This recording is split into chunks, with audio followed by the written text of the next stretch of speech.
The subcommittee will come to order.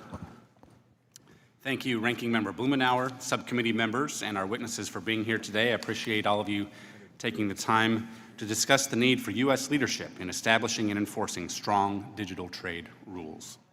Technology products are a crown jewel of American competitiveness. If our tech sector was its own country, its economy would be the 8th largest in the world, larger than even Canada or Russia.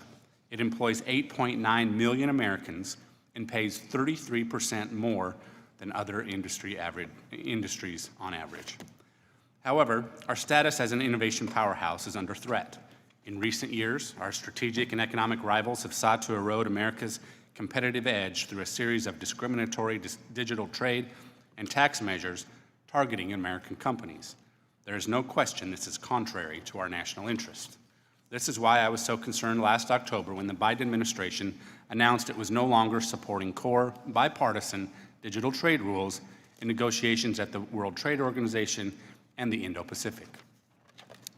A recent poll found 86% of American voters believe it's important for the U.S. to lead in writing global rules for technology. Yet, where we should be leading on technology rules, America is retreating. Where we should be arguing for our values in the face of digital authoritarians, we are silent. And where we should be working with allies, we are leaving like-minded partners out to dry. Even more concerning, it has been almost a year since USTR announced this policy change, yet the administration has gone radio silent on what our digital trade policy should look like. Predictably, WTO partners have moved on without the United States. At USTR's insistence, digital trade is also off the table in ongoing negotiations with Kenya, despite the chance to set a gold standard with this important partner and developing nation. At the same time, it seems like our administration is out to lunch as foreign governments treat American companies like a piggy bank by imposing new digital services taxes. It is unacceptable. Canada, one of our closest trading partners, is now collecting its DST with little response by the U.S. government. Make no mistake, the new USMCA dispute against Canada's DST is a positive step, but it is too little, too late. We should have been ready to act immediately when Canada proceeded unilaterally, blatantly ignoring a series of warnings from Congress and our executive branch. Fecklessness on trade enforcement signals to foreign governments that aiming trade barriers at U.S. firms is fair game. Look no further than the European Union, which continues its regulatory assault against American enterprise. For example, under the Digital Markets Act, 6 companies are designated for increased regulation as, quote, gatekeepers. 5 are American, 1 is Chinese, and none are European. The Digital Services Act similarly targets American innovators. Yet the Biden administration has turned its head the other way, and in some cases has even sent agency officials to assist the EU in implementing these laws. This sort of collusion to undermine American companies is simply unacceptable. Discriminatory actions against U.S. companies should be met with a firm response, not a helping hand. I'll close with this. America needs to return to the table. We need to get back to negotiating smart trade agreements that support our innovators, agreements with real teeth. Further, the U.S. government must have the will to enforce them. We need to make sure foreign governments know discriminatory actions will be met with a swift and decisive response from a government that supports its job creators. I now recognize Ranking Member Blumenauer for his opening statement. Thank you.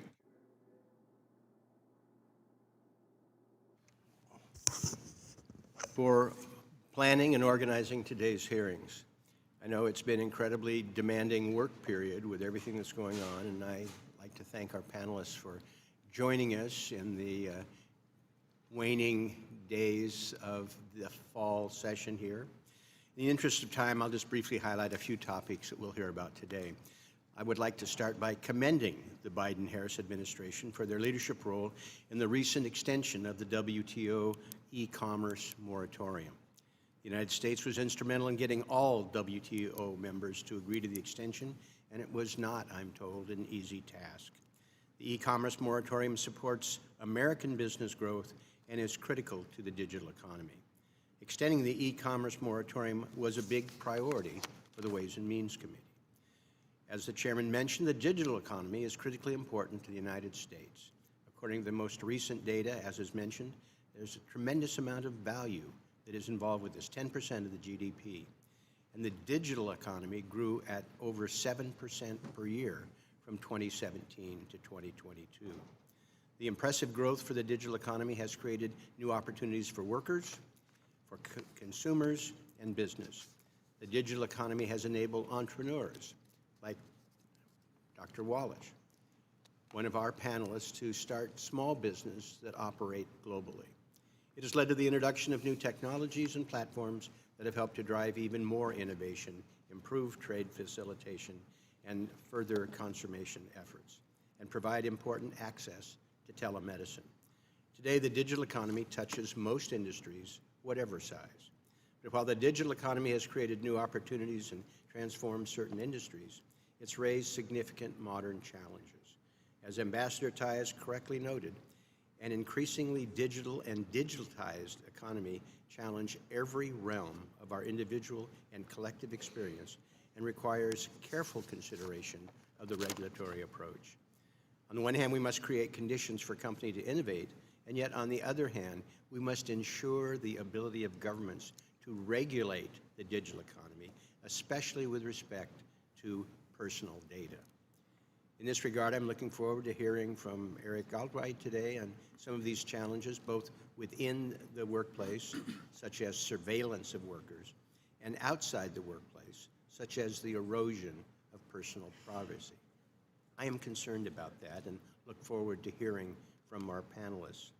Finally, I'll close by noting that policymakers have an obligation to approach digital trade policy thoughtfully and deliberately. We need to strike an appropriate balance, furthering the growth of the U.S. digital economy and responding to the needs of our citizens and not having them shortchanged. I look forward to hearing from our witnesses on these issues. I appreciate, Mr. Chairman, your convening us and look forward to a productive conversation. Thank you to Ranking Member Blumenauer. Appreciate your participation as well. I'd like to introduce our witnesses now. First, we'll have Robert Atkinson. He's president of the Information Technology and Innovation Foundation. We have Olivia Walch, who is chief executive officer of Arcascope. We have Evangelos Razis, and he is the senior manager of Workday. We have Adrian Shahbaz, who is vice president of research and analysis for Freedom House. And then we also have Eric Gottwald, who is policy specialist on trade and economic globalization for the AFL-CIO. Each of you will have 5 minutes. You'll have your timer there that you can see. Once you see that yellow light, if you could bring the flight in for a smooth landing, we would all appreciate that. So, Dr. Atkinson, you are recognized for 5 minutes. Thank you, Chairman Smith and Ranking Member Blumenauer and members of the subcommittee. It's a pleasure to speak with you today about this key issue that you laid out. What's undeniable is that the U.S. leads in this sector. We have 37% of global market share in the IT and information services market. And it's an incredibly valuable market in the sense, as you noted, pays high wages, key exports, and that is why so many foreign governments, including core allies like Canada, like Korea and others, have targeted this sector, targeted our businesses, both in a form of digital protectionism so that they can grow their businesses. If they can hobble ours, they think they can grow their businesses to compete with ours, but also direct digital aggression, limiting our ability to do business, taking our business company money. And we detail in my testimony a number of key areas, and it's striking just how aggressive these areas are. Number one, and as people talk about, limiting cross-border data flows. Number two, government-driven import substitution, where governments like the European government are saying, we don't want to buy your IT services or cloud services, we want our own. And yet Europe is running a $200 billion trade surplus with us, and we're running a $2 billion trade surplus in digital with them. So essentially, they have 100 times more trade surplus with us in other areas than we do in digital, and they won't even let us sell digital products and services to them, which is what they want to do. Cloud center localization. You can't have your cloud data center, has to be there. Mandated edge provider payments to ISPs. Basically, what they're doing over there is their ISPs, their telecom companies, are saying, hey, we have a good idea to raise money. We'll just force Amazon and Google and these other companies to just pay us money. This is a complete violation of how the internet has always worked. Digital standards manipulation. Rather than relying on the global voluntary standards process that we've had for decades, a lot of these countries are imposing their own standards as a way to get competitive advantage. Digital services taxes. Mr. Smith, you mentioned that, Congressman Smith. What's important to understand that those don't come from the companies. They come from our Treasury. These companies that pay that get a tax credit against their U.S. taxes. So they're just taking tax money from U.S. taxpayers. Aggressive antitrust against these companies. Massive fines, particularly the Europeans. Billions and billions of dollars of fines. The highest fines we've ever seen anywhere for antitrust. Taxing streaming platforms. And giving the money to domestic companies. And finally, arbitrary privacy enforcement, bringing privacy cases that would never stand in the U.S. against American companies. So in light of all that, it is critical that we need strong pushback against these countries. And it's unfortunate that USTR-TI made that decision to pull out of the WTO negotiations and others to get, quote, policy space. And I just want to close by saying that really is not what is at stake here. Congress has the ability to do virtually anything in regulating the digital policy space, virtually anything, as long as it doesn't discriminate in favor of American companies against foreign companies. So we could pass an AI bill if we wanted to, and it wouldn't change anything about our need to push back against foreign countries that are using AI regulation to discriminate against American companies. We could pass, and we should pass, a national privacy bill that would not at all preclude us from pushing back against cross-border data limitations. And one of the key points that I think is lost in this debate, regulation flows with the data. The idea that if you move data offshore, you no longer have to comply with the regulatory standards of that country is just false. The Canadian government brought a case a few years ago against an American company that was doing business in Canada and the U.S. It took Canadian person data, put it into the U.S., and complied with U.S. law. Unfortunately, it broke the Canadian law. Canadians sued the company, and they won in court, as they rightly should have, because the American company violated the laws of the country they were doing business. So cross-border data flows do not mean that you can have a get-out-of-jail-free card. Let me just close by saying this is such an important sector, as you noted, that if we don't take stronger action, we're going to lose this sector. And we're going to lose the jobs and the revenue and the exports that come with it. So I would, again, I'm so pleased that you're doing this hearing because it's such a critical issue. Thank you. Thank you. Dr. Walch, you're recognized for 5 minutes. Chairman Smith, Ranking Member Blumenauer, and members of the subcommittee, thank you for the opportunity to speak today. My name is Olivia Walch, and I'm the CEO and founder of Arcascope, a Virginia-based company that makes software to help people sleep better by targeting their circadian rhythms. If you've ever experienced jet lag, worked a night shift, or simply woken up in the middle of the night and not known why, you've experienced the tremendous impact that circadian rhythms can have on your sleep, health, and overall well-being. Our apps work by telling users what they need to do through personalized plans for timing their eating, light exposure, and caffeine to start sleeping and feeling better faster. In the time since our founding, we've had success helping users sleep better all across the United States, but our users are not just in the United States, and it's for that reason that I greatly appreciate the opportunity to speak to you all today. Arcascope has users from countries around the world. Like most small companies, we reach these users through an infrastructure of service providers for distribution, authentication, analytics, and each of these handle user data. The services range from as critical as handling how a user logs in to as simple as just tracking if they clicked a button. We've invested time, energy, and effort into engineering our backend to carefully handle this data. We can't afford to constantly re-engineer this backend or consult our lawyer in response to policy changes requiring us to store data locally or pay country-specific tariffs. We just lack the resources. After all, 2 weeks of my lawyer's time is half an engineer's salary.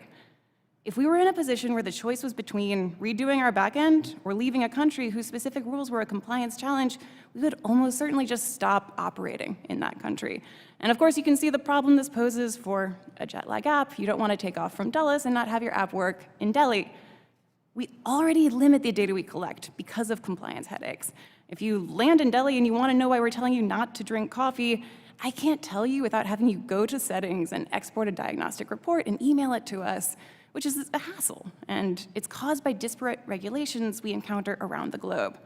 If the fracturing of digital trade is allowed to continue, I'm confident that established third-party providers will sell us compliance for a price, passing their costs on to us and further entrenching the already big players in the technology space. Compliance with countless nation-specific digital trade laws takes a lot of lawyers, and there aren't that many companies with lawyers at the scale of Meta, Google, Amazon. We are not one of those. I want to briefly touch on the e-commerce moratorium, source code disclosure, and data flows with my remaining time. Digital goods are essentially information, which makes them inherently different from trade and physical goods, and I'm grateful for the WTO e-commerce moratorium in place right now, which makes it so that digital goods are not subject to tariffs in the same way physical goods are.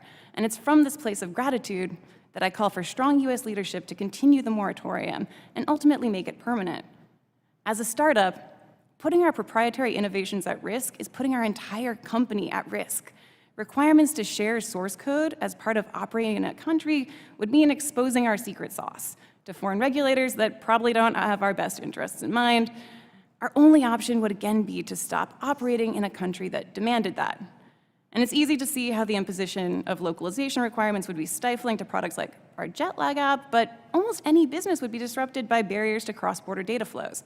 And despite the tendency to think of tech as nice to haves, like social media or streaming services, data flows can be critical and life-sustaining. My company's ambitions go far beyond jet lag app. We're the first mover in the field of consumer chronomedicine, timing drugs so that they are maximally effective and minimally toxic, drugs like chemotherapy. We work with researchers around the world, and we need to be able to share data with each other. Innovation will happen fastest if barriers to data flows across borders are kept as frictionless as possible. There are good reasons for slowdowns in sharing of health data to occur, like rigorous human subjects and privacy protections.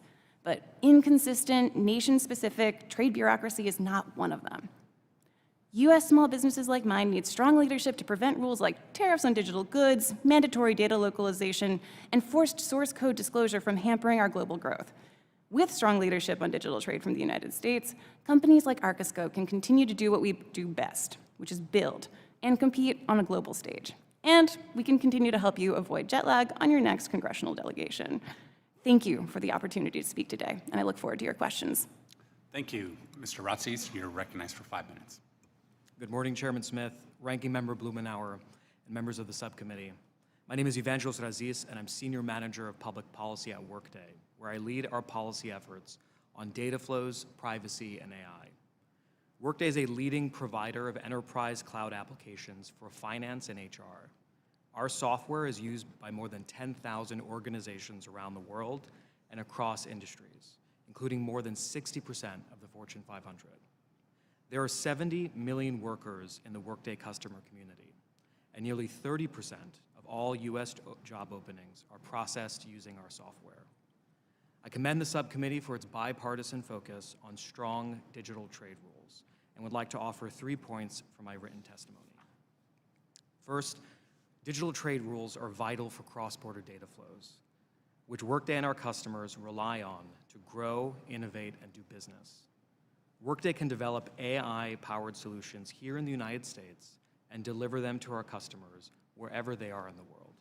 Mr. Razis, could you pull your microphone a little closer? Thank you. Enterprises in every major industry, from manufacturing to retail to financial services, rely on our software platform to recruit, manage, train, and empower their employees, complete payroll, process benefits, and manage their finances. Unfortunately, barriers to the free flow of information and digital services exports are growing abroad. For cloud software companies like Workday and our customers, data localization requirements are particularly challenging. Unlike legacy systems, cloud software like Workday runs on third-party infrastructure and is delivered through the internet. Customers get the benefit of our software without having to purchase, install, update, and manage it. This business model was pioneered in the United States, and it enables companies in every sector of the economy to access innovative new technologies, including AI, securely and at scale. Second, strong digital trade rules complement and don't preempt smart regulations. Workday sees incredible opportunities for technology to unlock human potential. But we also recognize that people won't use technology they don't trust. For this reason, we support robust privacy protections. And whether it's federal privacy reforms or comprehensive state privacy laws, one thing is clear: no leading US privacy framework runs afoul of strong digital trade rules, because they don't impose the kinds of data localization requirements and data transfer restrictions that digital trade rules target. Workday also supports smart regulation on high-risk uses of AI. We've endorsed legislation here in Congress that would advance meaningful AI governance. As with privacy, AI frameworks like the first-in-the-nation Colorado AI Act don't violate digital trade rules. Why? Because they don't require foreign companies to transfer source code as a condition for doing business. Put differently, we don't face a choice of strong digital trade rules, rigorous privacy protections, or smart AI regulation. We can and we should choose all of the above. Third, far from undermining domestic regulations, strong digital trade rules support global regulatory cooperation and better protect consumers. Under the USMCA and the US-Japan Digital Trade Agreement, which are the gold standards, governments commit to having laws that protect privacy and address fraudulent and deceptive practices online. At a time when trade barriers are erected in the name of privacy, cybersecurity, and other policy aims, digital trade rules advance a vision of a trustworthy and open economy. Like many, we were surprised by USTR's decision last year to withdraw support for strong digital trade rules at the WTO. US leadership sets the tone around the world on data policy, and USTR's decision cedes crucial ground on a growing number of trade barriers abroad. In closing, I'm grateful for the opportunity to testify before the subcommittee. Workday, as well as our customers and their employees, benefit greatly from US leadership in this space. As you chart a way forward on digital trade, the subcommittee can consider us a partner and ally in its efforts. Thank you. Thank you, Mr. Razis. Mr. Shahbaz. Thank you, Chairman Smith, Ranking Member Blumenauer, members of the subcommittee. It's an honor to testify before you today. My name is Adrian Shahbaz. I'm the Vice President for Research at Freedom House. We are a nonprofit and nonpartisan organization founded in 1941. Our mission is to protect and expand freedom around the world. I'm grateful to this subcommittee for elevating the human rights angle of digital trade. The protection of fundamental freedoms is necessary for upholding a rule of law system that protects innovation and enables both prosperity and security. My remarks will draw on Freedom House's annual Freedom on the Net report, which assesses internet freedom in over 70 countries. We work with local experts to produce country reports and scores on obstacles to access, limits on content, and rights violations. The project is widely used by public and private sectors to understand global regulatory developments, assess operational and human rights risks, and set internal priorities and policies. And let me say, we've been honored to have members of Congress from both sides of the aisle provide opening remarks at our report launches. A free and open internet is crucial, not only for political participation and free expression, but also for commerce, healthcare, and education. With the right tools, a school teacher in my father's home country of Afghanistan can access the same information and learning platforms as a student in Washington, D.C. This is due to the way that the internet is run as a global, decentralized network where information and data flow across borders. But authoritarian governments are on a campaign to change that, and in their own countries and on the international stage, we see increased moves to divide the global internet into national networks that are more easily controlled.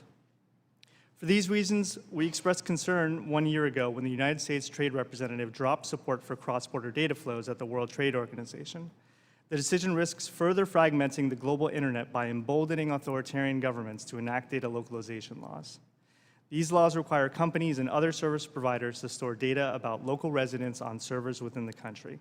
And while they are often passed under the premise of growing the digital economy or protecting users' privacy, research has shown that data localization can actually hinder growth and impair cybersecurity tools.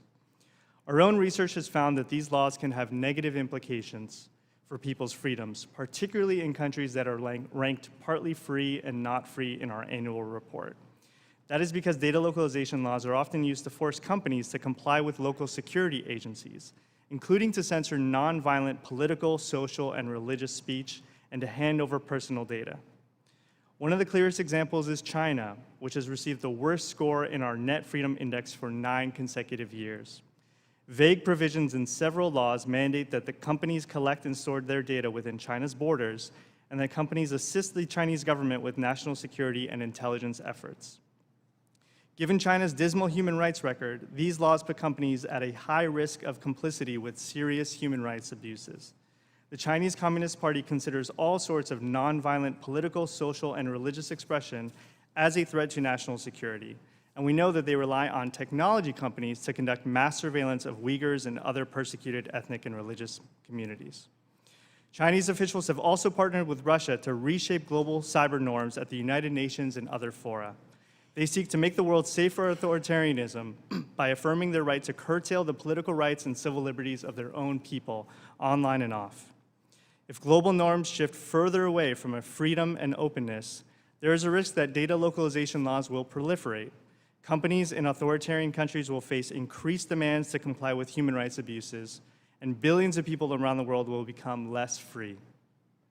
The United States plays a critical role in preserving a free flow of information and data across borders, a necessary condition not only for the protection of freedom, but for advancing innovation, prosperity, and security. To ensure the United States continues its leadership role, Congress should, 1, urge the executive branch to advance the goals outlined in the U.S. International Cyberspace and Digital Policy Strategy, namely to, quote, develop shared mechanisms that will help maintain an open, interoperable, secure, and reliable internet, as well as trusted cross-border data flows, end quote. Second, continue to provide funding for digital tools and assistance programs in countries where civic space is closed or rapidly closing, so that people can access independent sources of information and protect themselves against unwarranted and disproportionate surveillance by their governments. And third, pass legislation to improve transparency across technology products and practices in the United States, including content moderation and recommendation systems, as well as the collection and use of data. It is essential for the United States and other democracies to promote an alternative model to digital authoritarianism through both our foreign and domestic policies. I'll gladly answer any questions you may have. Thank you for having me. Thank you, Mr. Shahbaz. Mr. Gottwald, we recognize for 5 minutes. Good morning, and thank you, Chairman Smith, Ranking Member Blumenauer, and members of the subcommittee for the opportunity to testify today. I'm here on behalf of the AFL-CIO and the more than 12.5 million union members who work in every state and every sector of our economy. Too often, the digital trade discussion sounds like it has no grounding in the physical world. It is buzzwords like internet-enabled commerce, big data, cloud computing. It is all those things, but we should not lose sight of the fact that decisions about abstract things like global data flows, algorithms, and artificial intelligence have profound implications for workers around the world. While the digital transformation has driven real gains in communications, transportation, science, and beyond, it has also brought urgent challenges to the world of work. For example, open global data flows have enabled the offshoring of tens of thousands of good call center and back office jobs to places like India and the Philippines with low pay and poor working conditions. Major platforms like Facebook and TikTok have outsourced content moderation work to developing nations where hundreds of thousands of so-called ghost workers spend long days tagging and coding off offensive images and other content. Digital trade also powers the algorithmic management software that increasingly hires, evaluates, monitors, and even fires workers here in the United States. These technologies can shortchange workers' earnings, expose workers to unsafe work conditions on the job, infringe on the right to form unions, and exacerbate employment discrimination. All these workers are directly impacted by global digital commerce on the job, but they are also impacted at home. Big tech companies collect, combine, and commodify vast troves of personal data that compromises everyone's security and privacy. Our personal data is sold and resold by unaccountable data brokers to entities in Russia, China, and beyond. Meanwhile, the algorithms that power social media have pushed online hate, political disinformation, and harmed the mental health of young people. Unfortunately, at a time when we need Congress to regulate the digital economy, the USMCA digital language fits more like a straitjacket than a well-tailored suit. For example, under these rules, governments may not enact any measures that restrict cross-border data flows, with no exception for sensitive forms of personal information. In addition, there's an absolute ban on data localization policies, even for legitimate purposes, like ensuring that citizens' sensitive medical or financial information is kept onshore. Supporters of these severe disciplines point to the agreement's legitimate public policy exception to reassure policymakers that they have retained their full right to regulate. But upon closer examination, this simply isn't the case. The public policy exception is taken directly from existing WTO agreements where it has proven to be largely ineffective.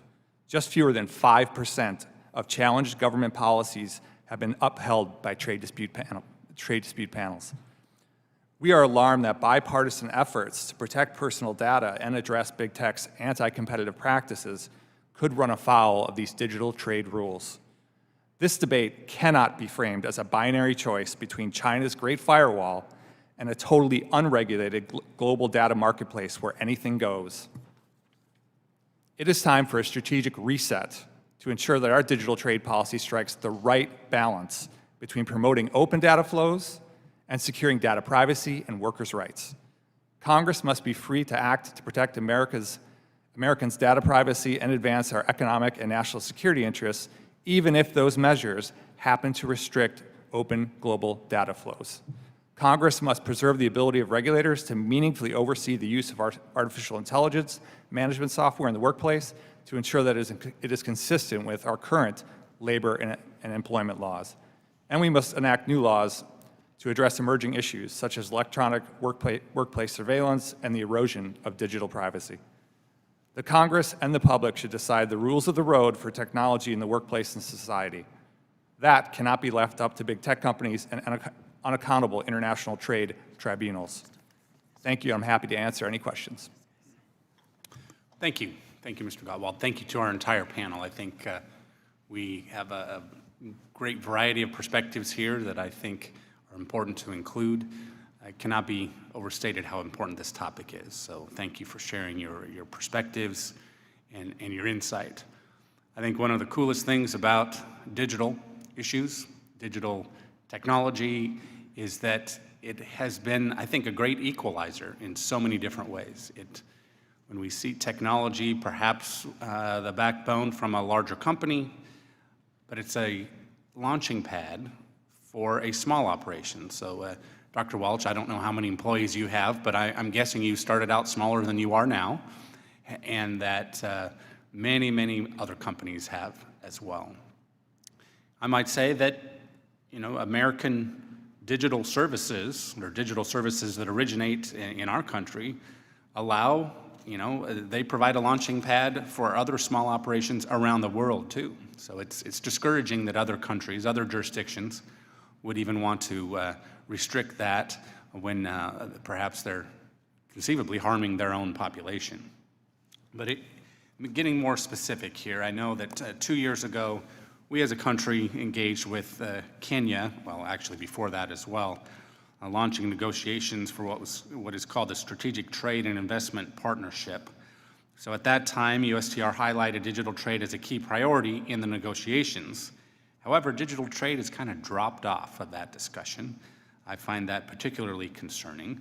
But Dr. Atkinson and Mr. Shahbaz, what would you say about what I would think is a missed opportunity here, especially when you look at opportunities across the continent of Africa and the capacity that they can bring to the entire arena of international trade?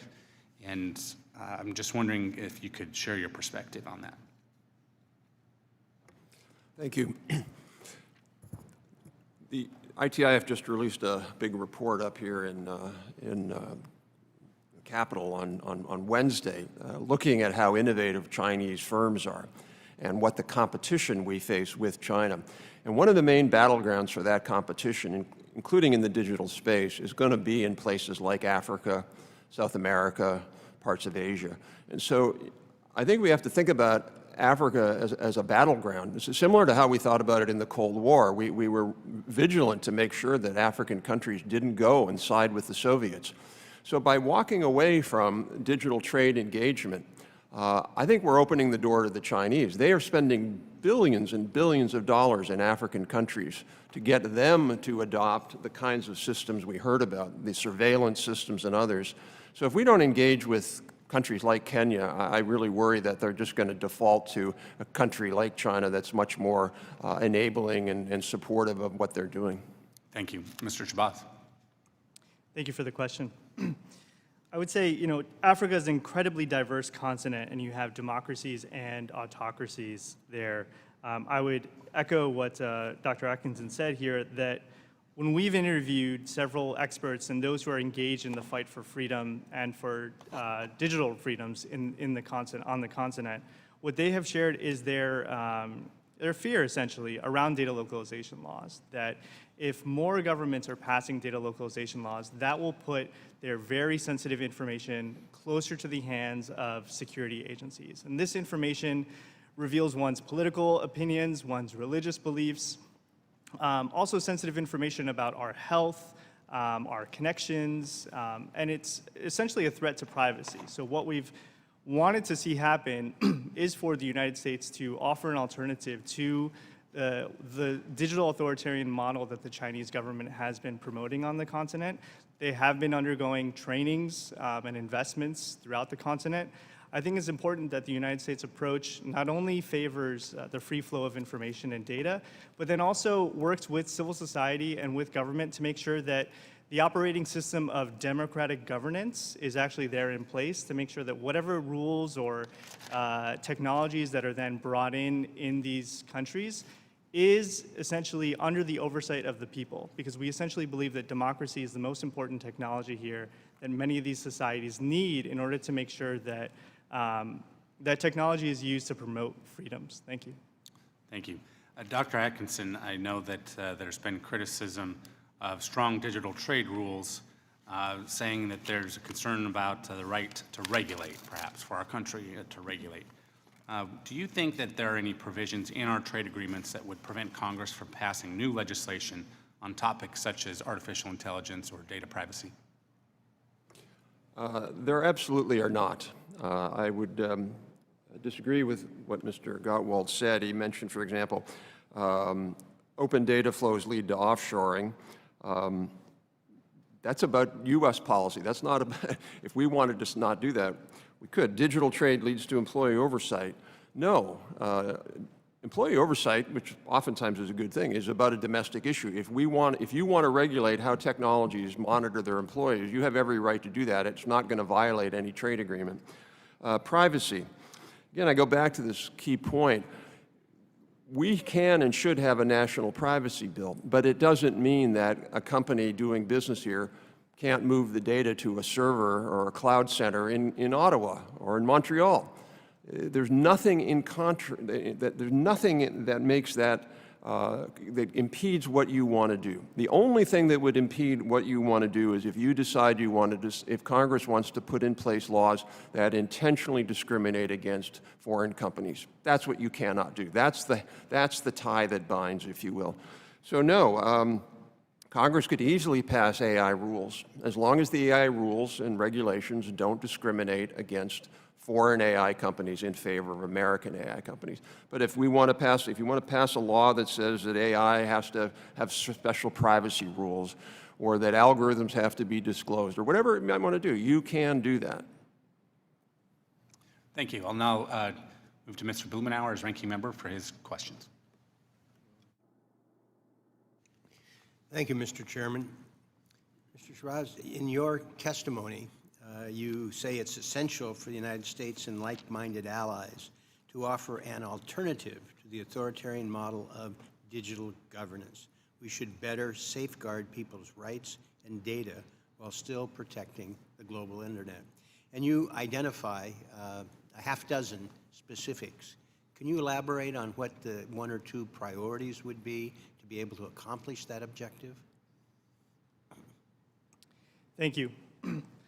It's a great question, and I think it's one where the United States has made progress over the past several administrations. So I would just point to the longstanding bipartisan support for global internet freedom programs, which have really made a difference throughout the African continent as well as around the world to provide people with greater access to information. Congress funds programs that provide virtual private networks and other types of circumvention tools that allow for people in closed environments to, let's say, jump the censorship of their local government and prevent their activity from being under close surveillance. So I would say that promoting circumvention tools is one aspect of that.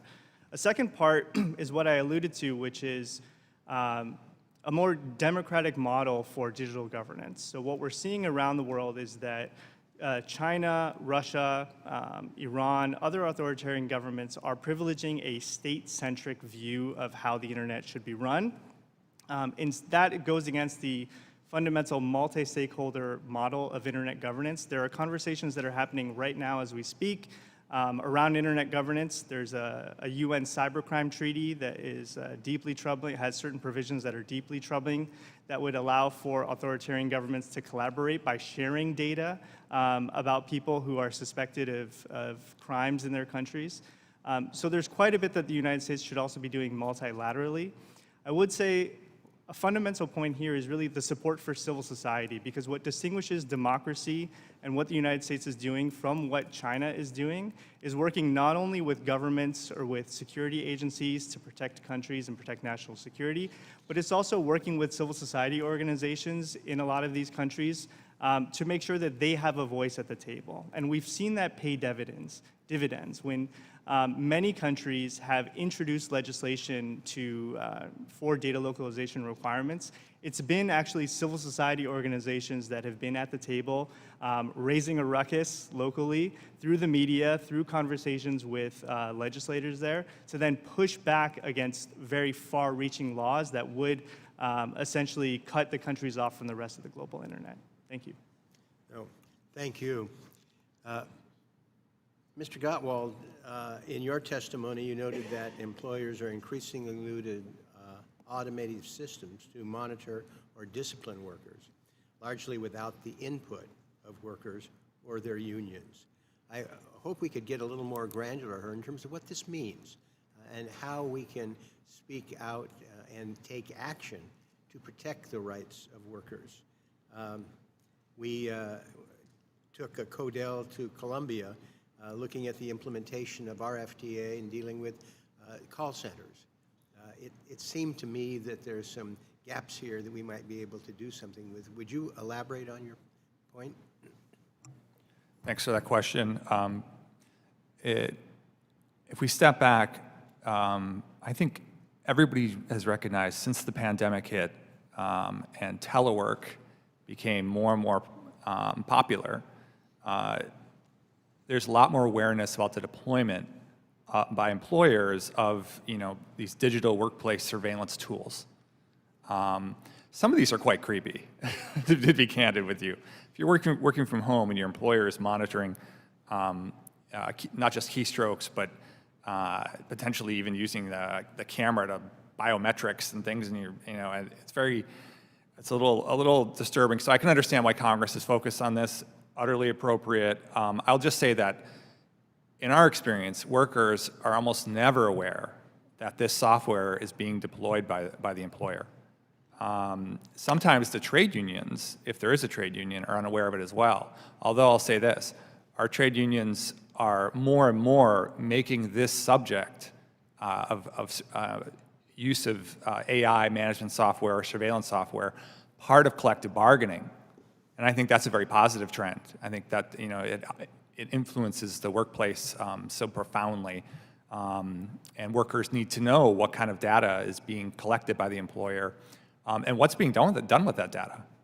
Is it being sold and shared, resold? I mean, there's a lot to unpack here. I'm glad you mentioned the call center workers. They face special challenges.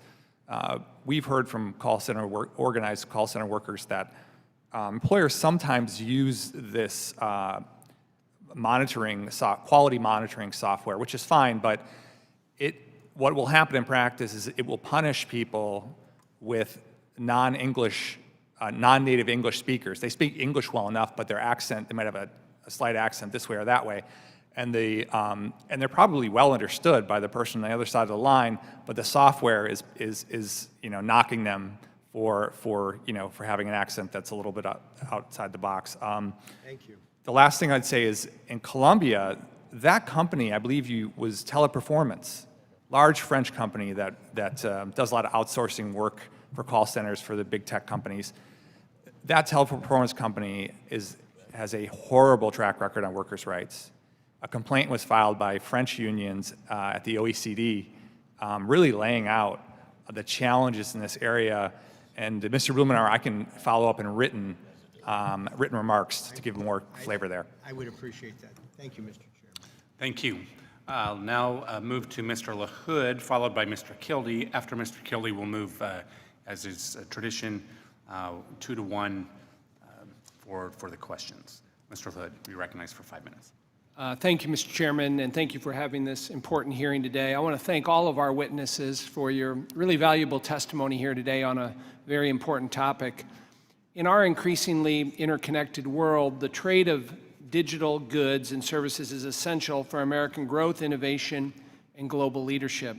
Digital trade is more than buying and selling of goods online. It encompasses a global flow of data, ideas, and talent. In 2022, digital trade encompassed more than $2.5 trillion of U.S. economic activity and represents the fastest growing segment of global trade. As the co-chair of the Digital Trade Caucus here in Congress, I'm increasingly concerned about the proliferation of restrictive and oftentimes discriminatory digital regulatory frameworks and laws which risk curtailing American digital competitiveness. In recent years, we have seen close trading partners including Canada, Australia, Korea, and the EU enact regulatory frameworks or levy digital service taxes that risk unfair treatment of American businesses. While laws like the EU's Digital Marketing Act, the DMA, or Digital Services Act, DSA, are intended to create a fairer digital landscape and simulate domestic competition, in practice, they often discriminate against U.S. companies, posing challenges that stifle innovation and competition. I think it's also important to remember the U.S. leads the world in technology. We lead the world in digital competition. We need to be much more aware of that when we look at what Europe and a number of other countries are doing. In 2023, the European Commission identified 6 gatekeeper platforms to be subject to regulation under the DMA or face fines equating to more than 10% of their global revenues. Of those 6 companies, 5 are American and 1 is Chinese. Isn't that ironic that none of the ones that are headquartered in Europe were a part of that? In my view, efforts to regulate these American companies can and will lead to a chilling effect, discouraging further U.S. investment in Europe. In fact, a newly released report from the European Commission on the future of EU competition notes that the complexity and risks associated with the EU's regulatory approach may undermine developments in emerging technologies like AI and quantum computing. Further, I and many others have been critical of the Biden administration's failure to promote a strong alternative that advances American digital trade interests abroad with our like-minded allies and trading partners. Instead, this administration continues to send mixed messages by walking back long-held bipartisan and really nonpartisan digital trade proposals as outlined by the WTO, pushing a narrative that encourages these discriminatory digital frameworks to flourish, and that's troubling. I'll get to my question here. Dr. Atkinson, given the ongoing regulatory approach by the EU, is it possible to find common ground with our counterparts in Europe in terms of digital trade? If so, what tools should Congress consider to address these regulatory challenges? Well, Congressman, you alluded to what is known now as the Draghi report that just came out, former president of Italy. Very important report because for the first time there's a high-level recognition that Europe is shooting itself in the foot with these policies. So whether that really changes or not, I don't know. I am very skeptical that we can get agreement or even close the gap with the Europeans absent being tough. I think the Europeans understand they can get away with this, and they've been getting away with it constantly. And there's been no pushback, there's been no penalties. In fact, we've engaged with the Tech and Trade Council and have these conversations. There's no penalties. So I think the Europeans, as a rational actor, would say, yeah, why not? Let's keep punishing American companies. Let's keep taking their money. I mean, they can fund, I'm kind of exaggerating, they can fund the European Commission budget just off the fines of American companies. So I think the only way to do that is to say there will be consequences if you keep doing this. We could bring a 301 case, for example. We could penalize them on other areas. I lay that out in my testimony. So I think absent getting tough, they're just not going to respond. The bottom line is we have many tools in the toolbox to put deterrence in place and hold the Europeans accountable. Is that fair? We have many tools in the toolbox. We could add a few more. Yes, that is absolutely, I would agree with that. Thank you. I yield back. Thank you. I now recognize Mr. Kildee from Michigan. Thank you, Chairman Smith and Ranking Member Blumenauer, and especially thanks to the witnesses for being here for this really important conversation. Many of us on this committee and the Biden-Harris administration, by the way, have been committed to creating a fairer playing field for American workers to compete in the global and increasingly digital economy. One way to help workers stay competitive, of course, is by ensuring that U.S. international trade agreements specifically uphold workers' rights. Our agreements that cover digital trade should not be any different. We need strong, enforceable labor standards in these agreements to avoid the inevitable race to the bottom when it comes to the treatment of workers. This could mean enshrining internationally recognized worker rights by outlined in the ILO's Declaration of Fundamental Rights and Principles at Work, as well, and importantly, creating monitoring and enforcement mechanisms, as we've seen in other trade agreements. So, Mr. Gottwald, coming back to you, and you've made mention of some of this, both in your written testimony and in answers to questions here, but I wonder if you could elaborate a bit on what these labor standards that I suggest and others have might look like, and if you have examples, model examples of such standards that might already exist. Could you comment? Thank you, Representative Kildee. Yeah, this is a great question. If we look at the digital economy, it was mentioned before, it is now, it's sort of bled into the normal economy. It's kind of, the line is not clear what's digital, what's not anymore. I think everybody knows that. So if we look at the US-Japan agreement, for example, that was a standalone digital agreement. The problem from our point of view is that if you look at the text, there's nowhere in the text does it say worker, labor rights, anything, because it's a standalone deal. So I think certainly for these standalone deals, USTR needs to develop some clear labor standards and benchmarks. Much of that, as you mentioned, can be borrowed from our existing trade deals, and based on these 1998 ILO fundamental principles and rights, right? And these principles and rights, by the way, this is the baseline, right? This is the baseline of respect for workers: no child labor, no forced labor, the right to organize a union, right to be free from discrimination at work. I mean, these are the rules that everybody's already agreed to play by at the ILO. So, totally appropriate to put those in there and have all the parties to these digital trade deals agree that they're going to uphold these rules, including with workers in the digital sector and the services sector. That's really critical. I would also say that, to your point on monitoring enforcement, I think we need to get a little more creative on monitoring enforcement for the services sector and the digital trade sector. USMCA, with the rapid response mechanism, huge leap forward, tremendously effective for targeting employers and facilities who are benefiting from USMCA shipping goods across the border.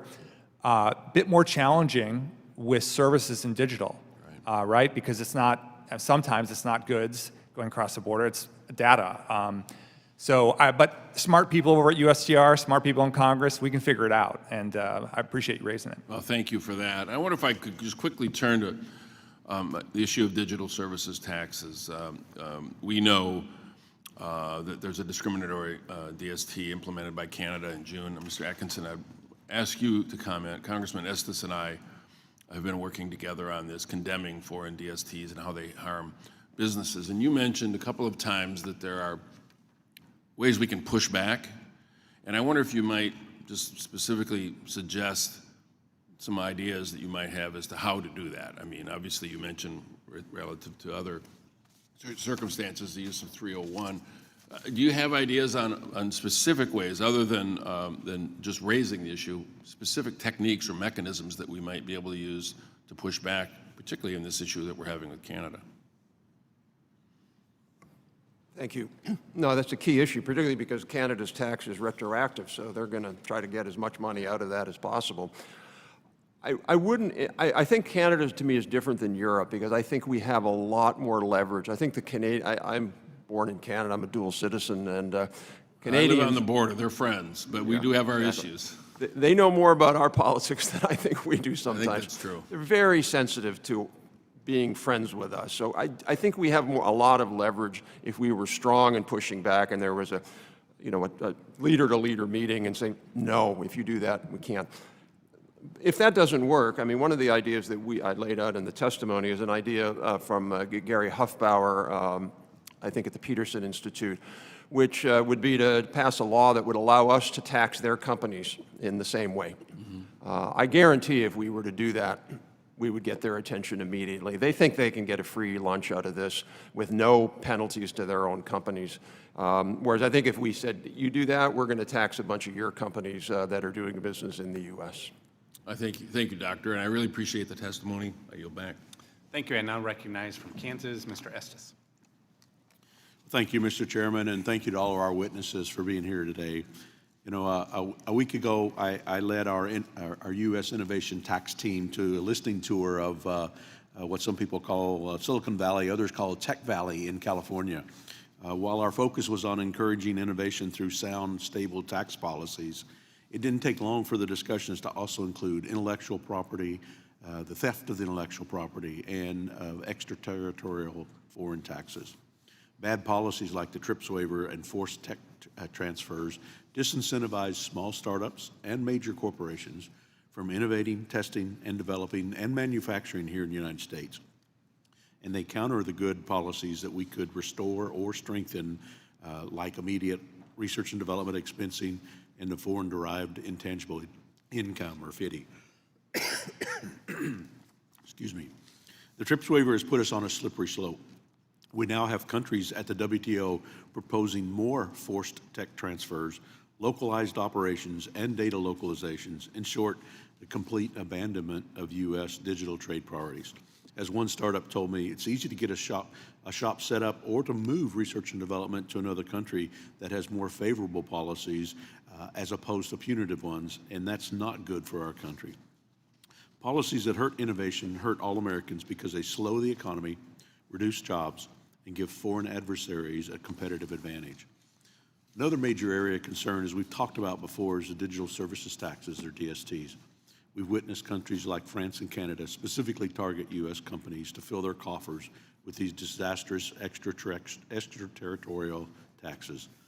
One company I talked to used the phrase, it's a bold grab of U.S. money, and it's costing Americans billions of dollars.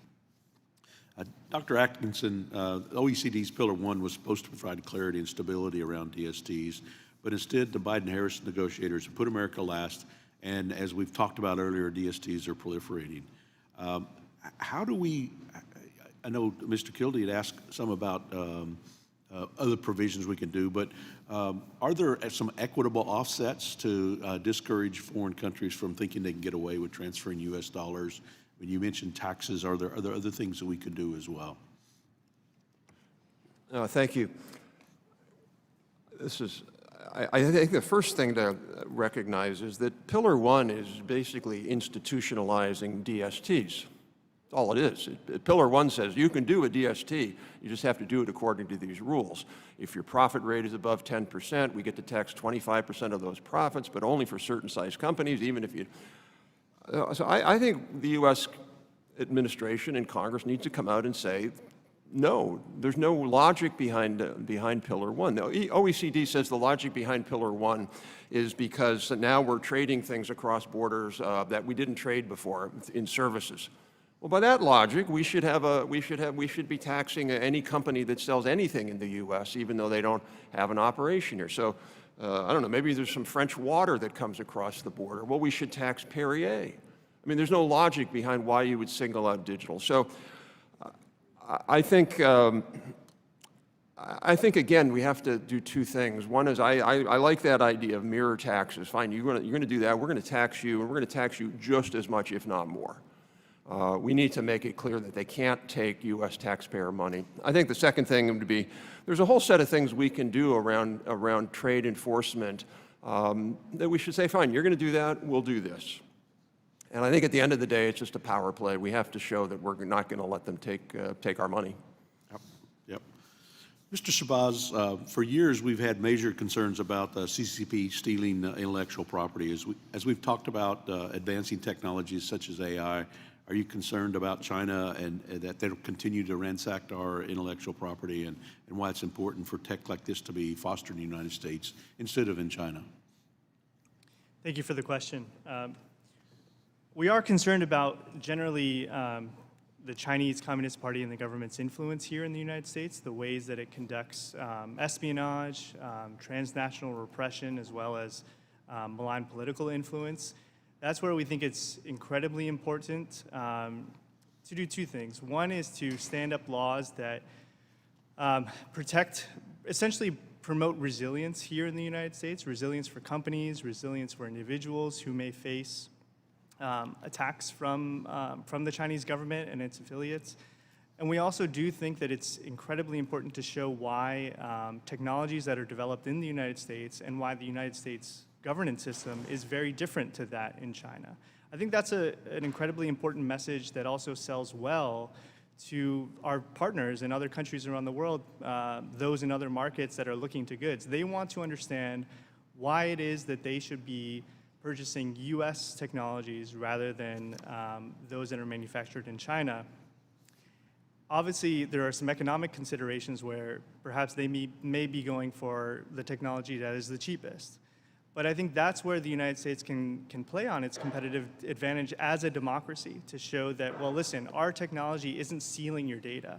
It's not, when there's a smart city that is built by Huawei in Africa or other technologies where Chinese companies are developing the infrastructure, there have been reports that data is being slowly trickled back to China so that it can be used for Chinese intelligence purposes or for corporate espionage. So I think it's very important for U.S. companies to show that that's not part of the game. What differentiates U.S. companies, and this is what I'm arguing we should be promoting, is that we're going to be safeguarding your data. This data is going to be under the oversight of of the strictest cybersecurity safeguards. That, I think, is how we differentiate ourselves from the Chinese Communist Party. Thank you. Thank you. And I want to thank all the witnesses. I know there's a lot more I'd like to discuss, but just to close out, I do think the government, both in Congress and the administration, needs to actively defend U.S. innovators and job creators against these assaults. I yield back, Mr. Thank you, Mr. Estes. I now recognize Ms. Miller from West Virginia. Thank you, Chairman Smith and Ranking Member Blumenauer. And thank you all for being here today to talk about this important issue. I've already heard several of our close allies mentioned specifically. Korea may soon pass online platform laws and regulations that would make it difficult for our U.S. companies to operate in their country. And I'm very concerned that such an important strategic ally like the Republic of Korea is pursuing economic policies that target and discriminate against U.S. technology companies while welcoming state-owned Chinese companies with open arms. Chinese firms are the fastest growing tech companies in Korea, with many leveraging strategic partnerships with Korean monopolies who have a strong influence in Korea's legislature. And as a result, there are proposed bills and regulations that would inadvertently grant Chinese players an advantage over U.S. firms, supercharging the growth of China's own national champions in Korea. The U.S. is holding up our end of the technology alliance by providing Korean companies billions of U.S. taxpayer funds in the form of CHIPS grants and EV and battery subsidies. I just kind of find it really concerning that the Korean government is in turn treating American interests in this manner, and I'm concerned about the national security implication of the ill-advised economic discrimination and would urge them not to go down this path, but instead continue our important technology partnership and the goals that are established in our free trade agreement. Our trade agreement with Korea is the second largest free trade agreement by trade flows, second only to the USMCA. It is extremely concerning to me that our two biggest FTAs are both facing obstacles in the world of digital trade. And I'm planning to introduce legislation that focuses on the strength and importance of the United States and the Republic of Korean alliance, with the intention to stop the Korean government from implementing these blatantly discriminatory laws that will cause an unnecessary irritant to such a vital relationship. And I do look forward to working with the committee to pass this type of important legislation. Dr. Atkinson, would you please explain how China wins should Korea pursue economic discrimination policies against the United States? And why are Chinese firms seeking to drastically increase their Korean user base? And do you believe that Korea is assisting them in their growth?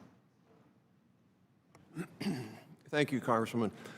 One of the key things about Korea, I spent a lot of time in Korea. They invite me over to talk and the like. And the last time I was over there with my family, I tried to use Google Maps to figure out where to go, and I can't.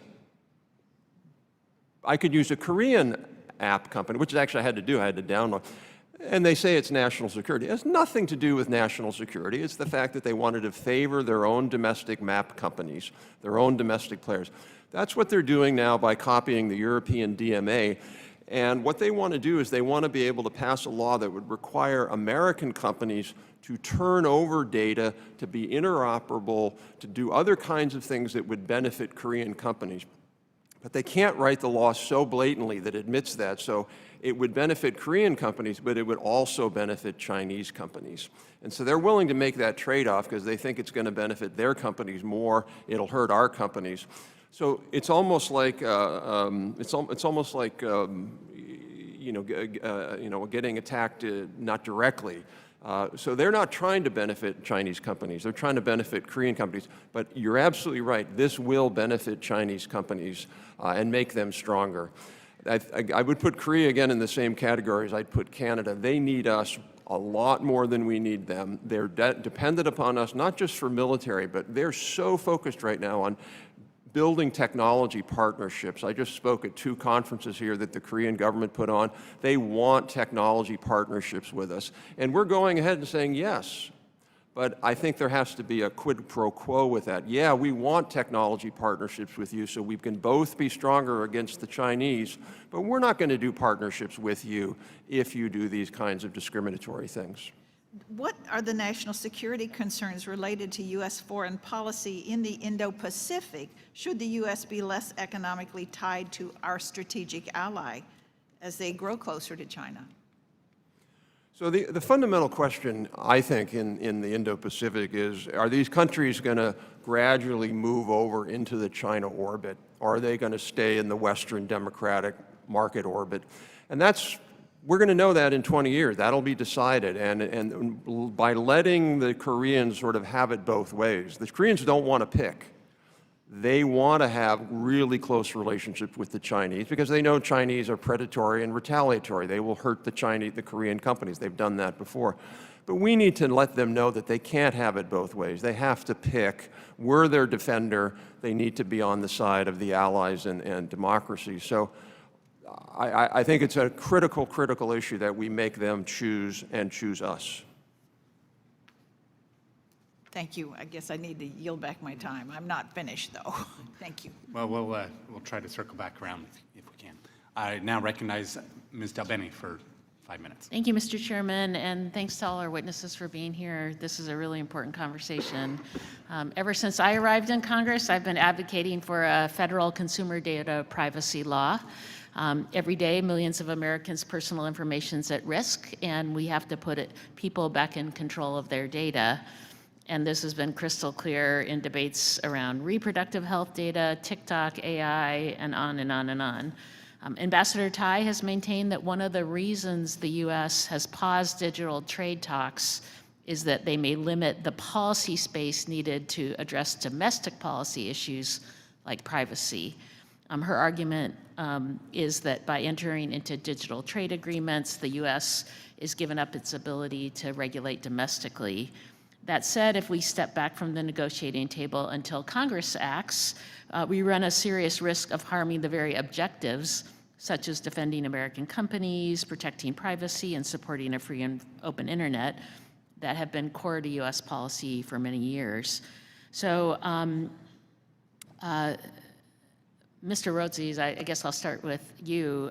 Does the U.S. entering into trade agreements prevent Congress or the administration from legislating or regulating on important issues domestically? Thank you for the question, Congresswoman. In short, no. We don't see any tension between privacy protections and strong digital trade rules. Many of the privacy frameworks either that have been proposed here, and we agree federal privacy reform is long overdue, or one of the 19 comprehensive state laws that have been enacted have no tension with either USMCA or the US-Japan agreement. That's because those laws or bills don't enact data localization requirements. They don't restrict the free flow of transfers of information. And importantly, within USMCA, there's a pretty clear language that if there should be any tension in the future between domestic regulation and international trade agreements, US law prevails. Thank you. And I don't think other nations take the same approach on their own either, which also puts us in a weaker position if we aren't moving forward.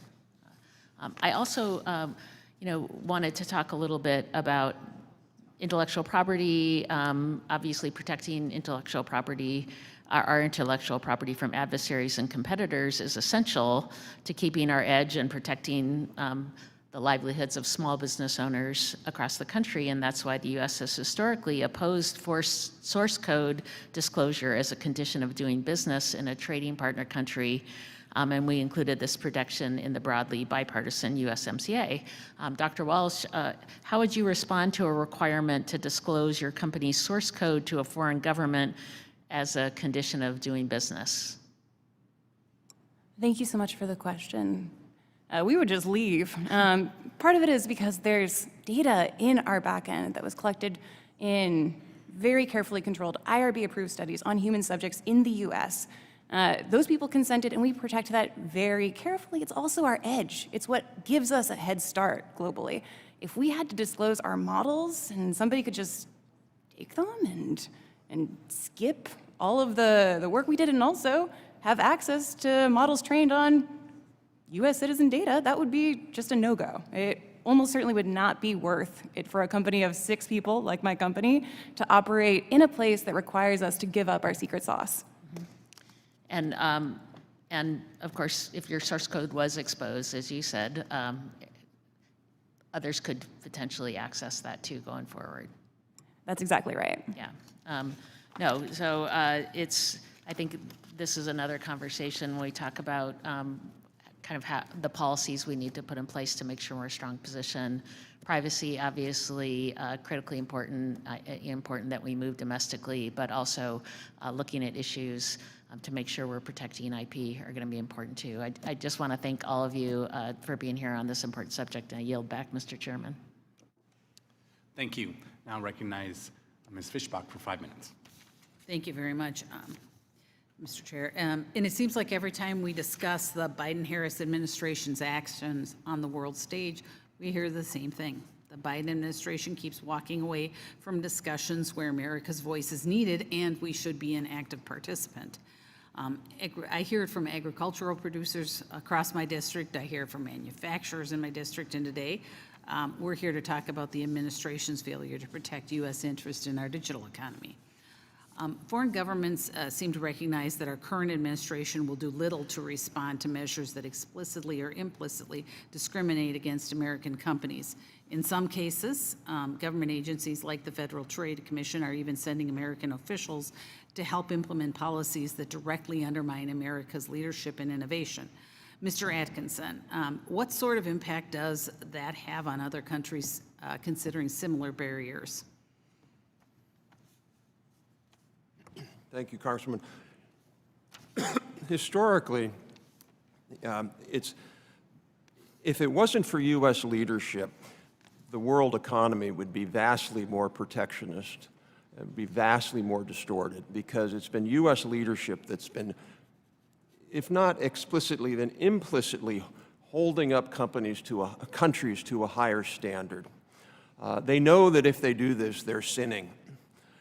And nobody really wants to sin. At least you don't want to admit you're sinning. And so the fact that the U.S. has led in all sorts of areas, we led in telecom deregulation globally, we led in IP, we led in digital, that did lead a lot of countries both to resist doing bad things, but also to say, wait a minute, if the U.S. is doing this and they're the leaders, maybe we should be doing that as well.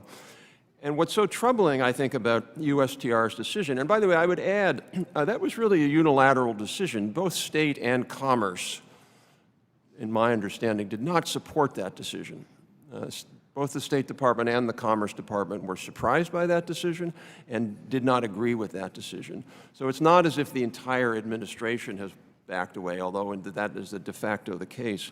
So by us not pushing forward and insisting that these countries abide by these new rules around digital, we're basically sending a message that gives them carte blanche ability to go ahead and do whatever they want, because they know that we're not standing up for that anymore. And if we're not standing up for it, why would they bother to take the political risk in their own countries to stand up for that? Thank you very much. Mr. Razis, why is it important that the U.S. not only defend policy provisions that are beneficial to our digital companies, but how can we do a better job in shaping the vision? Congresswoman, thank you for the question. I think we could start by continuing to export gold standard rules like those we find in the USMCA and the U.S.-Japan Digital Trade Agreement. But there's even maybe a more basic step that can start, which is using the National Trade Estimate, for example, in order to catalog data localization requirements and other digital trade barriers that U.S. exporters face. Now, historically, the NTE has been a really valuable tool for not just U.S. businesses and policymakers for understanding the data localization requirements and other barriers that foreign countries have enacted, but also for sending a signal to our partners that these sorts of practices are unacceptable. Unfortunately, the most recent NTE, I think we saw about 70% drop in the data localization requirements that were referenced and about 80 barriers that were removed from the report altogether. Now, unfortunately, those barriers didn't disappear. They're still there, and they're still challenging U.S. exporters. So I think even a basic step, such as fulfilling the congressional mandate around the National Trade Estimate, would be a good place to start. Thank you very much. And Dr. Walch, I'm so sorry, I'm running out of time, but you talked a little bit about, I believe with Mrs. Delbeni, about, what would happen with the overregulation, and I just was wondering if you had anything to add to that. She was, I think, asking specifically about some things, but I was generally with this overregulation, what does that do for your company? Thank you so much for the question. So we are a team of 6. I don't have an in-house lawyer, and every time I talk to my external legal representation, I am watching the clock. Overregulation means that we will rely on him even more, and that's a big burden on us. It is not a big burden on the likes of Google or Meta. They are drowning in lawyers. Thank you very much, and we made it. I had 2 seconds left. Thank you so much. I yield back. Thank you. I now recognize Ms. Sanchez for 5 minutes.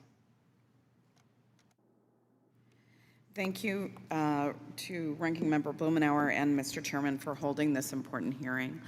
I represent part of Los Angeles County, and obviously it's a large creative and technology industry hub of Southern California. And I'm very committed to ensuring that our trade policy uplifts U.S. digital businesses and the workers that support them. Digital has to be part of our engagement with our trading partners. And I also recognize that our trade policies need to be modernized. We can't just rely on the same old trade models that we've been using for decades. I think our digital trade agenda should consider how foreign adversaries like Russia and China manipulate and weaponize American data to harm our democracy.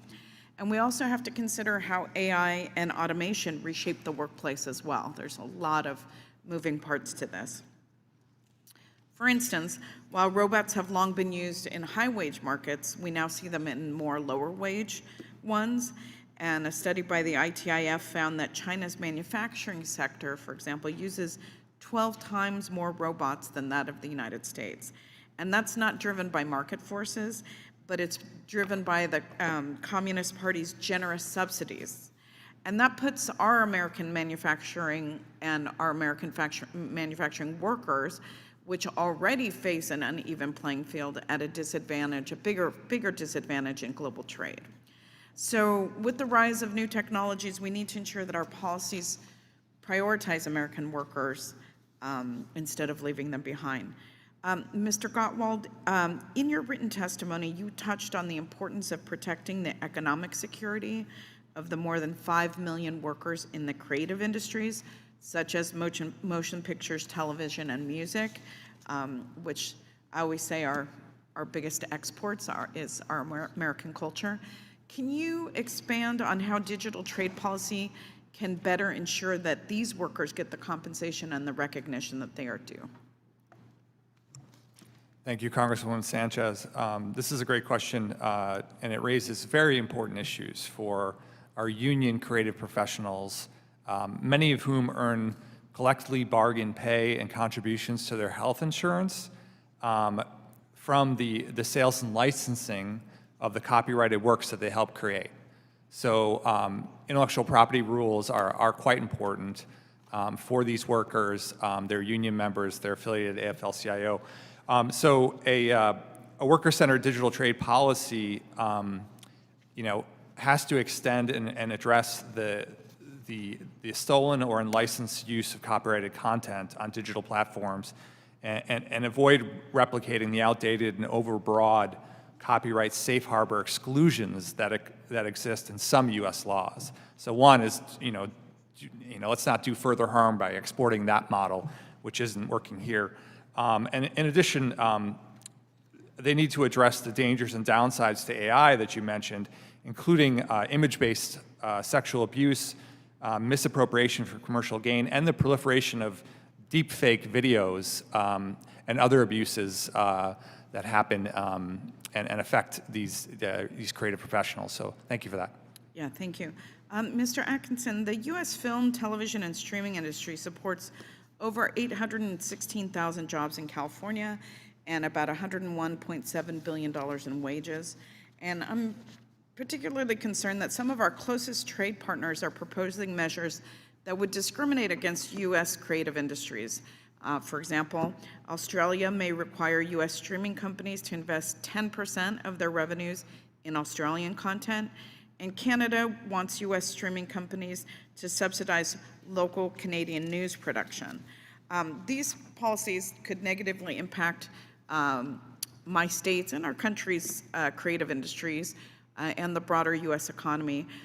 Could you offer, in the closing seconds that we have, some insight into how these mandates conflict with Australia and Canada's FTA obligations to the United States?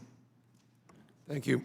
I wouldn't use the word would, I would use the word could. I would use the word would. I don't think there's any question that we'll have less investment in our creators because of these rules, because of these tax grabs. Both of our trade agreements should be able to address that. And again, it requires a USTR that's willing to first go over there, negotiate tough, with in their back pocket to say, we're going to bring a case. Under USMCA arbitration, we could bring a case. Under the US-Australia, we can bring a case. We just have to let them know that we're not going to do this. By the way, I'd add one other thing where I think I agree with my colleague from the AFL-CIO.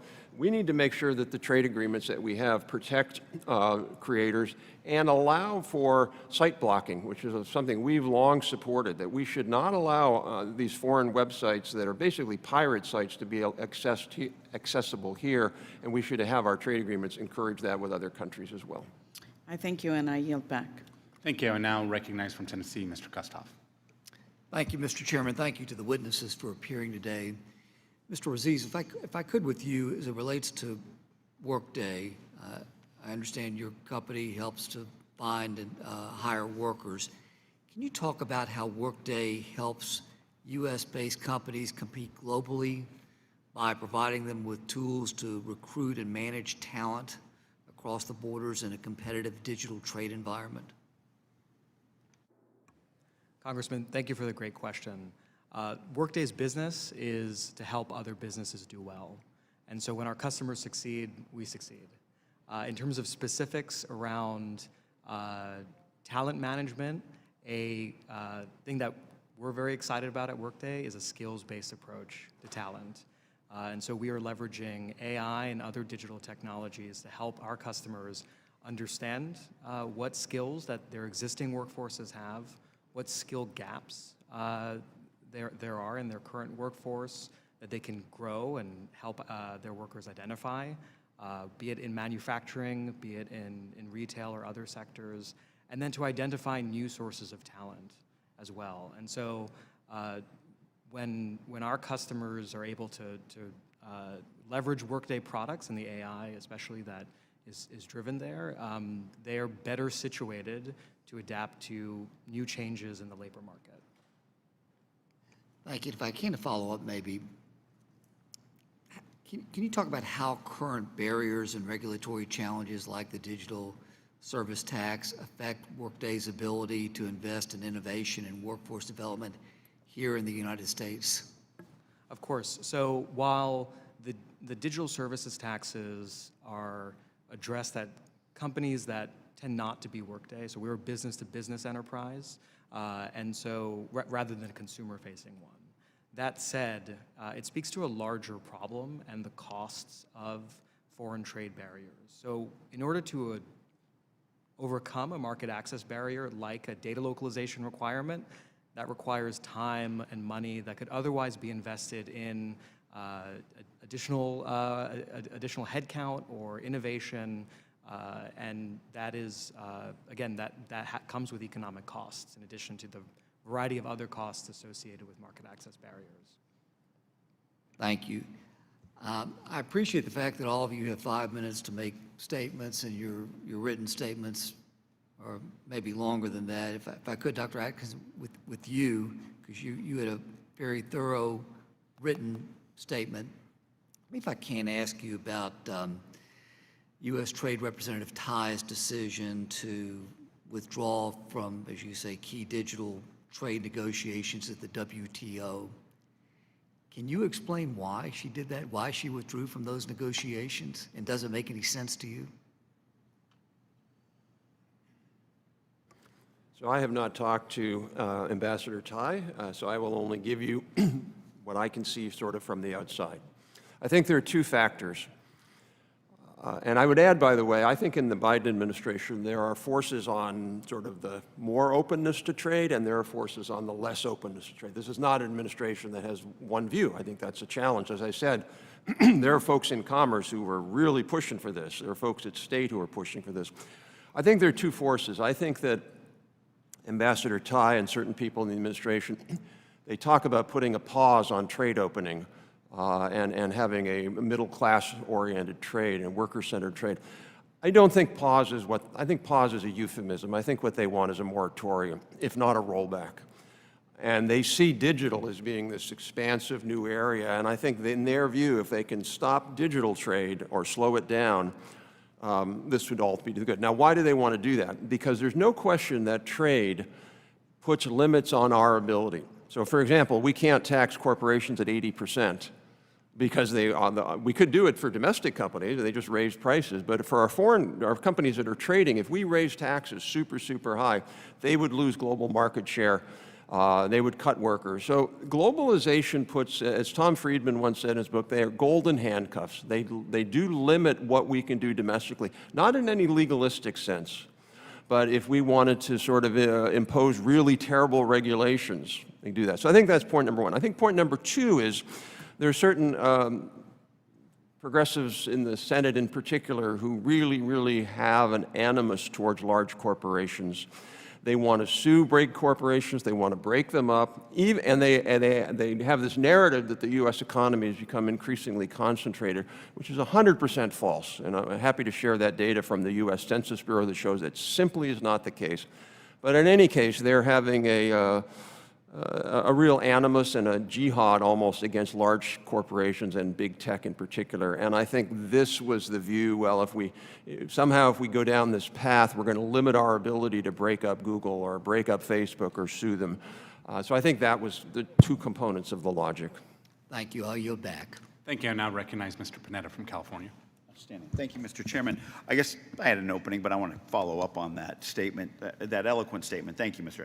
Atkinson, for that statement. But, I mean, what about, like, when it comes to global leadership? Does the fact that U.S. participation, or lack of, does that also create a vacuum in global leadership, especially when it comes to digital trade rules that could be filled by policies proposed by other trading partners such as Russia or China? Absolutely. Absolutely, Congressman. The Chinese have obviously they have a different vision of governance and government and global governance, and they want to impose their vision and their system on the world. And I think Russia is sort of their sidekick, if you will.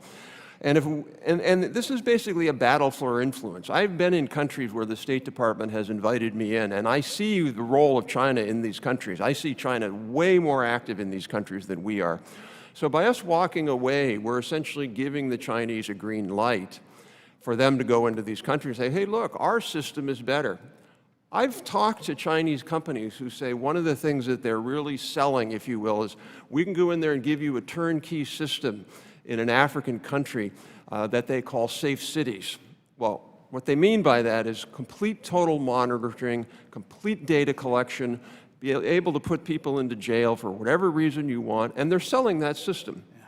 Where are we? Where are we? Why aren't we in that country saying, by the way, if you do that, it's going to hurt your innovation, and by the way, it's against human rights? So I 100% agree with you. Exactly. Mr. Shahbaz, where would you be on that statement?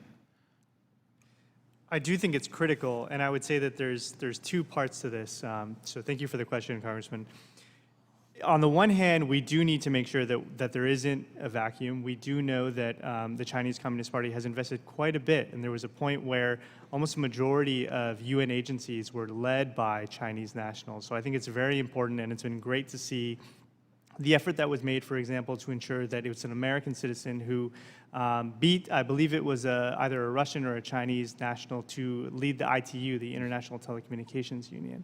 I do think it's great as well that we've stood up now the Bureau for Cyberspace and Digital Policy in order to make sure that the United States is active at multilateral fora and through bilateral relations to make sure that we are making the case.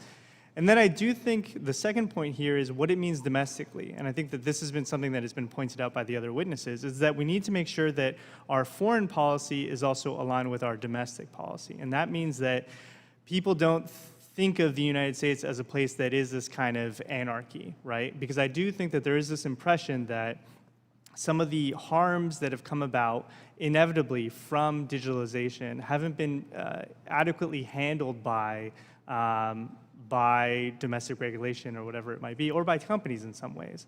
So I do think it's important that the U.S. leads also through a domestic framework that protects rights of Americans, whether that's on privacy, whether that's on ensuring greater transparency. Because on the other hand, you do have China that, while all of their legislation on personal data, helps for domestic surveillance, they are selling that as a great way of protecting privacy for Chinese citizens. So I do think it's important that the United States leads with a rights-respecting vision, and that is the counterweight to what China is offering. Thank you. Outstanding. I'm going to yield back the remainder of my time. One, because we have votes. I want to give other members time. Two, because those two statements, I think, say it all. Thank you, gentlemen. Thank you, and I recognize Mr. Stubbe for 5 minutes from Florida. Thank you, Mr. Chairman. From the Industrial Revolution to the Digital Revolution, America has been the beacon of creativity and technological innovation and advancement. But this leadership is at risk from policies both at home and abroad. The Biden-Harris administration's abdication of leadership on this issue has been appalling, and I do not have confidence that Kamala Harris' very detailed policy proposal of joy will be good for American digital competitiveness. Across the globe, including from our allies, we see bad actors stealing our intellectual property, implementing protectionist policies, stifling data security and privacy, and imposing unreasonable barriers that disadvantage American companies.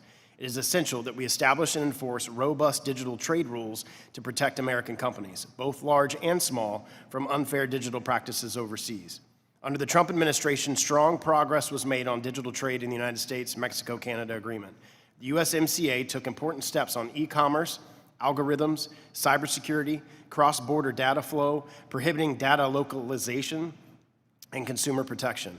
It is important to have strong digital policy. It is equally important that the executive branch enforce these agreements and Congress provide rigorous oversight while responding to the need of policy changes.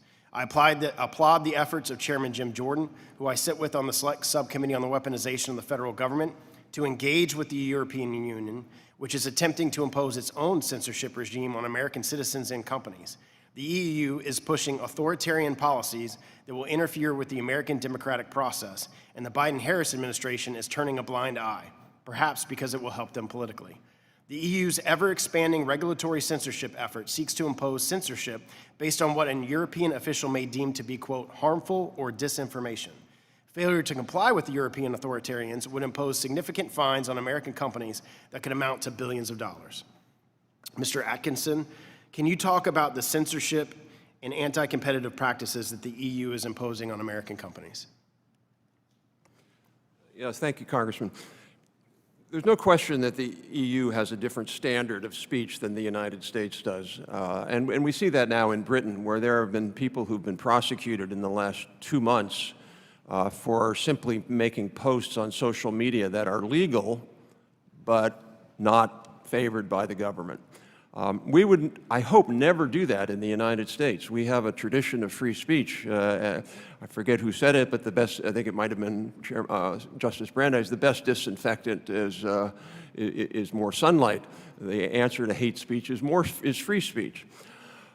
One of the problems with that regime is that the Europeans don't really have digital platform companies. And so if they're going to go after companies for doing this kind of thing, they're going to go after American companies by default.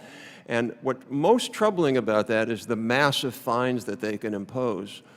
They could essentially bankrupt an American company if they wanted to for just allowing speech that's legal in our country. And by the way, I would add this another component is one of the key things about speech on the internet is American companies, by and large, I mean, maybe with the exception of X because they have a different view, which is their view, that's fine.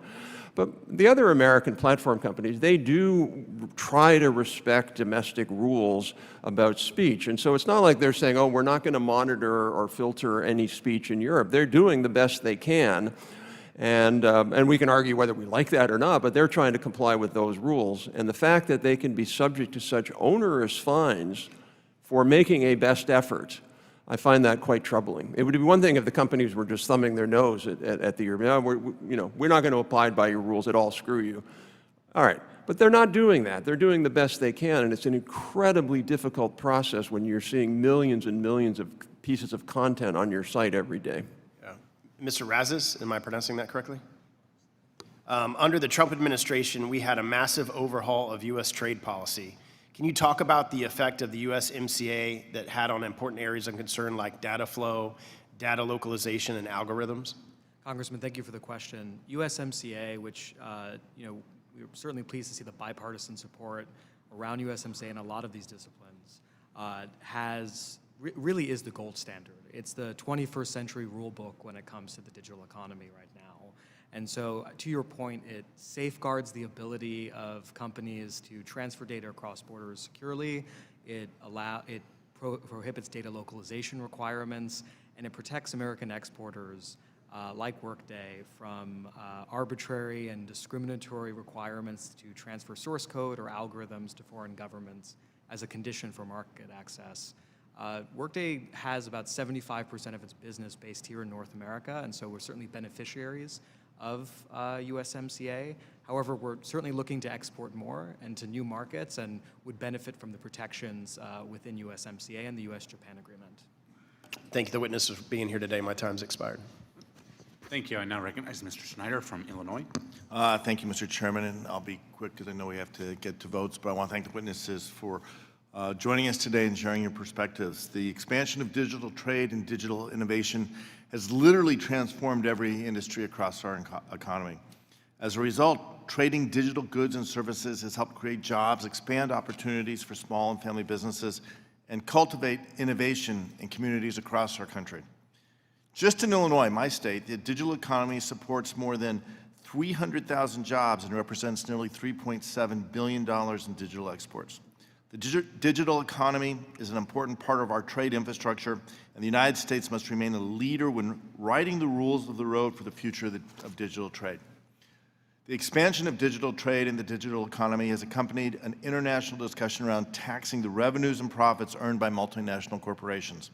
While the Organization for Economic Cooperation and Development, OECD, continues its work to reach a consensus on an inclusive digital services tax framework, individual countries have put in place unilateral measures to protect their tax base. Like many of my colleagues on this committee, as we've discussed today, I am concerned about Canada's decision to move forward with a digital services tax that unfairly punishes American companies. I applaud the Biden administration for standing up for American businesses and initiating consultations with Canada through the dispute settlement chapter in the U.S.-Mexico-Canada agreement. And I hope we can continue working together on this important issue. The U.S. must ensure that competing proposals that impact the digital economy do not undermine American workers, American businesses, or American national security. We cannot cede ground to our adversaries on digital trade. Instead, we should lead the way on global technology advancement. I am confident that we can find our seat at the table and work with our allies to establish strong, equitable digital trade standards that protect American leadership and innovation. And with that, I want to ask, well, I have three questions. I'm going to focus on one just for time. Mr. Atkinson, in my district, I'm home to many of the leaders in biopharmaceutical and bioscience sectors, what I call a life science corridor through my district. We lead the country, we lead the world. These companies are developing and deploying the next generation of innovative technologies. Can you discuss how strengthening digital trade laws can improve protections for intellectual property, specifically in the context of medical or life science innovation, and discuss the scope of impact if the United States does not provide adequate protections for this important industry? Absolutely, in two ways. One is the biopharmaceutical sector is increasingly data-driven, as you know, using algorithms to develop new kinds of treatments and devices. And a lot of that is going to be cross-border. It's going to be taking patient data from various places. Again, totally anonymized. We have to make that point clear. They don't care the name of the data. They just need to know, does this person have heart disease? What are the indications? So number one, we need to be able to protect that. The other is this question of data exclusivity. It's particularly for biologics and large molecule drugs where the patent protection is different. We need to make sure that when we sign trade agreements that we have 12 years of data exclusivity, because what other countries are doing is they want less data exclusivity, a shorter period of time, so they can basically take the molecule that we've developed and then sell it in our market more quickly than they would otherwise when it expires. So both of those issues to me are critical. Great, and I agree that it is critical. Like I said, we've talked a lot about Canada. We can talk more. We have other issues. This is a critically important issue for our country, for our national security. But in the sake of time, Mr. Chair, I'm going to yield back my time so we can get Mr. Feenstra in. Thank you. I now recognize from Iowa, Mr. Feenstra. Thank you, Mr. Chair. Thank you, witnesses, for being here. Obviously, we know that we lead the world in innovation when it comes to digital innovation. We also understand that we're seeing other countries impose intellectual property taxes on what we have. Germany has imposed a tax on intellectual property. Canada announced in June that it would retroactively impose discriminatory taxes going back 2 years. I mean, DST is absolutely at the forefront right now of being taxed. So my question is this, Mr. Atkins, do you see similar types of discriminatory taxes being applied towards Chinese companies or other countries? So, yeah, are we the only ones here? So I don't think they've designed their systems explicitly to say, let's go after the Americans, partly because they would, there was that statement that an EU official made. It was one of those things you're only supposed to say in private, but he said it in public. Exactly, yes. Gave the game away. Yes.